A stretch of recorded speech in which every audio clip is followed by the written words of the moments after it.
Elden Ring too easy for you? What if you only had a dagger, got hungry after fighting a pack of wolves? Or thirsty? What about diseases and managing your temperature? Well, I have got a mod that will absolutely make your next playthrough very interesting. Let's go.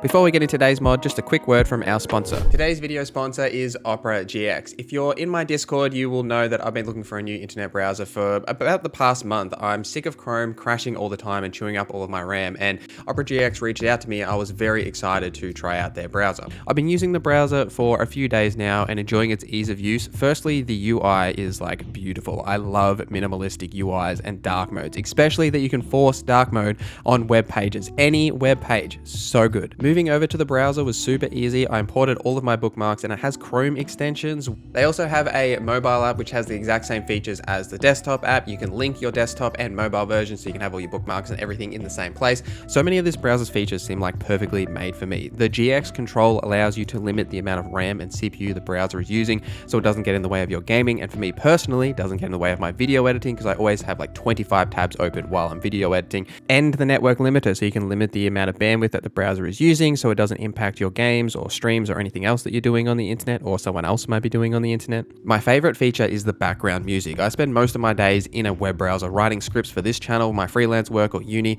This really cool feature allows you to enable background music which will just play these lo-fi beats when you start typing dynamically. I highly recommend that you guys check out Opera GX. I've been really enjoying my time. It's free to download and use. You can click my link in the description down below as well as in the pinned comment if you'd like to learn more. Thank you Opera GX for sponsoring this video. So I've been looking for ways to spice up my Elden Ring game time as I finished the game a few times now and tinkered with a ridiculous amount of builds, and I went looking for mods, and I love survival games and I was looking for different kind of mods other than just like randomizer, because randomizer doesn't really do it for me honestly, and I found the Elden Ring survival mode mod and this felt like a perfect match. This does four main things. It makes survival so you can craft items to fight off hunger, thirst and the temperature effects. Torrent is also nerfed, and there is a weapon tree so weapons cannot be found or bought. You must craft them from new materials and other base weapons. There are diseases. You may randomly catch various diseases in different areas and must hunt for craftable cure recipes, and darkness, so nighttime is much darker.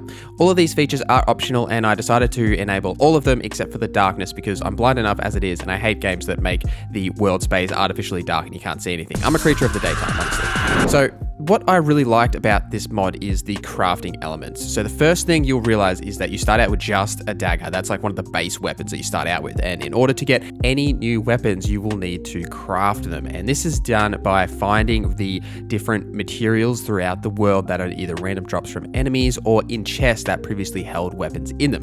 So I made my way through Limgrave and ventured down to Weeping Peninsula, trying to find anything that I was strong enough to kill for runes and crafting materials. When you kill bosses, by the way, you also get different crafting pieces from them, like some of the stronger crafting pieces for actually taking out those bosses. So once you've got some resources behind you, and you can basically start looking into that crafting system, and I upgraded my dagger into a short sword. You can choose like either a short sword or the great knife route, so you can kind of branch out the weapon trees in that way. I chose the short sword and upgraded it that way, and then eventually upgraded into a weathered short sword. Shields and everything else all need to be crafted as well. You can craft like any weapons, whether it's you want to do magic, you can make a staff or a sacred seal, and you have to find the recipes in order to be able to craft these. So all the merchants in the game will hold recipes for these things, as well as things that will help with your hunger and thirst. Your hunger will deplete your health bar slowly and can be filled by crafting various foods, and your thirst will deplete your FP, which is filled by various soups, and which is essentially water basically. I was down exploring at the Castle Morn and I tried to fight the Misbegotten, and I was too thirsty to summon my wolves to save me, and I died immediately. It was a great time, honestly.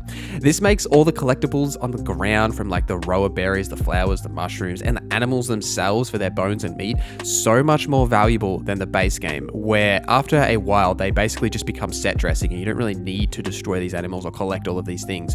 Realistically, in the base game, you don't have to engage with the crafting system. You can pick up all of this stuff and carry it around with you, but you can complete the game successfully without engaging in the crafting system really at all. Like, you don't need to use it. Whereas here it actually makes it substantial and it makes it a real core part of the gameplay experience. I love the look of all this new stuff as well. Like, it's got like really cool art, like little pixelated, kind of blurred, like drawn art. I really like the style here, and it feels like it's just part of the game. You know, it fits perfectly into just the game itself, which is my main issue with a lot of mods. You know, in mods, really, you just add Thomas the Tank Engine, and you know, it's not really a fun experience. It's just Thomas the Tank Engine is now in Skyrim for some reason.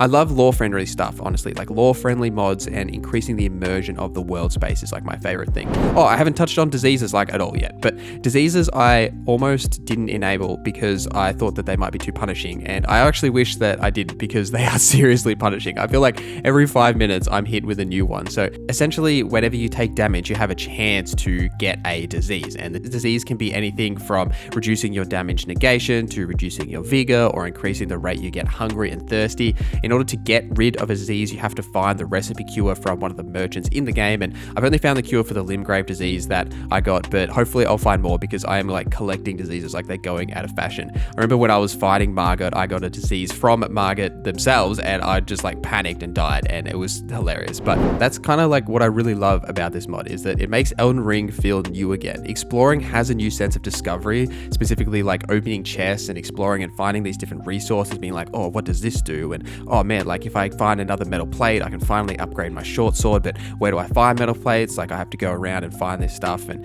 it feels like it's part of the game space, and that's just such a valuable thing. Like, some things that I have, you know, mentioned with the randomizer mods and other mods is that they don't feel natural. It's like you just, you know, walk through a door and there's this giant ass boss there that just shouldn't be there, right? Like, this doesn't make it feel like a different experience necessarily. It just adds to the core of Elden Ring and adding these survival elements. And for the most part, it's not too punishing. The diseases is the most punishing part, but I really love how it just adds value to the crafting system, makes it a core part of the game, and then all of the creatures and the different things you find throughout the world and linking them together to add to the progression of the game itself. I really like that aspect. Like, realistically, this mod is just plain fun. It makes Elden Ring fresh again for me after so many hours, and I died to Margit more times than I'm happy to admit, honestly. But when I finally beat him with all of the diseases that I had, and I actually got the disease from him as well, I freaked out. It was so exciting to actually finally beat him. It's that reward feeling that you get, you know, from the first time playing Elden Ring again, because of how punishing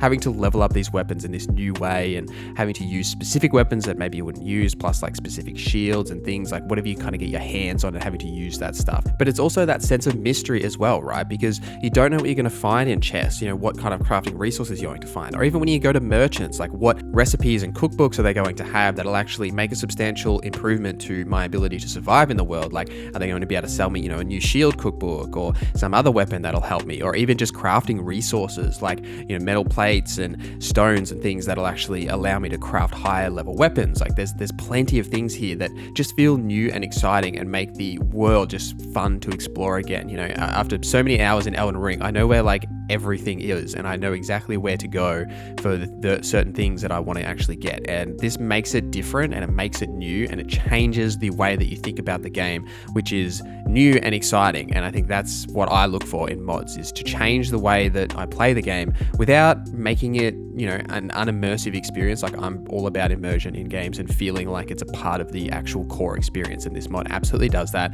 and that's why I like it. There is a link in the description down below to the mod if you want to check it out yourself. It apparently works with the seamless co-op mod, though I haven't tried it. There is some issues with the latest patch, the 1.05. However, I got it to work by backing up my save file and then deleting it and having the game recreate a new save file, so it does actually work with the latest patch. Anyway, let me know in the comments if you guys want more of these mod showcase videos. I'm absolutely happy to do more. Thank you for OperaGX for sponsoring this video. Thank you to you for watching this video till the end. Thank you to our members for supporting the channel. My name is NorZZa, and I hope you have a great day.